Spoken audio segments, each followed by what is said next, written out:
Hello, I'm Ant from MKM, and as part of Farm Safety Week, I'd just like to run through some pre-ride checks that we do on the ATVs and the UTVs. So while we're an acronym that we use to help us remember the checks that we should do on an ATV every time we use it is called T-Clock. I'm just going to go through with you what that T-Clock stands for, and just to help you remember and concentrate on the checks that you need to make. So the first T stands for tyres and wheels. So on the tyres and wheels, what we need to do is make sure that we're checking the condition of the tyre. So we're checking the sidewalls for any bulges and bumps, and we're checking the tread to make sure it's all in good condition. We also need to make sure that you've got the right amount of wheel nuts. And really at this stage, we just recommend a visual check. Make sure that they look like the tyre. Any suspicion, then you need to check them and get them adjusted to the right torque. We also need to make sure, which is the most important thing, that the tyre pressures are set correctly. Now, a lot of people get this very wrong. They'll read the sidewall of the tyre, they'll see the maximum inflation, 36 psi generally, and set the tyre to that, which is extremely dangerous, and we would not recommend you do that. Tyre pressures on ATVs are very low, and it's a very important part of the stability in the machine. So tyre pressure on an ATV will generally range from anything between 3 to 6 psi.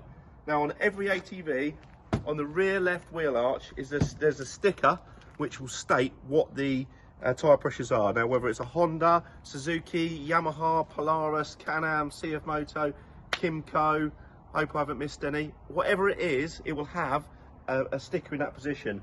So on this Can-Am, for example, we're recommending 8 psi in the front and 8 psi in the back. So yeah, slightly more than 6, but there you go.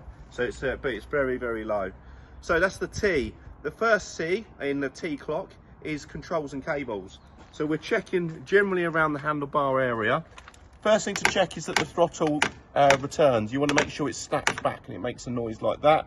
You want to check that none of the cables have been caught or twisted, and you want to make sure that there's resistance on the brake levers.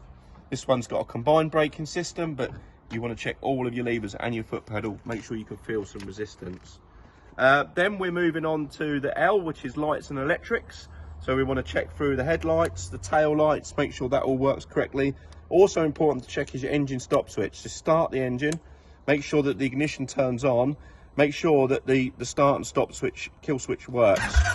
So we'll start the engine, we'll flick this into the off position and make sure it kills the machine. Then we're on to oil and fuel. So do your engine oil dipstick, make sure that the engine oil level's set correctly, make sure you've got enough fuel for the job that you're going to be doing for the day, and also check your coolant levels. And then we're on to the final C, which is a chassis and just a general check of the machine. So I always recommend give everything a good shake, a visual inspection all over the machine, make sure nothing's hanging off, make sure it looks like it's complete. Another thing to check as part of safety, but also more of a maintenance feature, is just check your drive shaft boots here.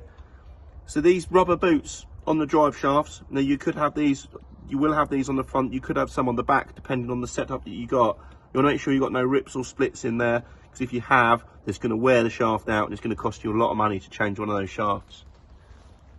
So that would be a pre-ride check. It's not designed to need a really advanced toolkit. It's not designed to take a lot of time. It's a quick check to make sure that the machine's safe. Now that applies to ATVs and UTVs. Obviously there are some differences, but pretty much the checks are all the same.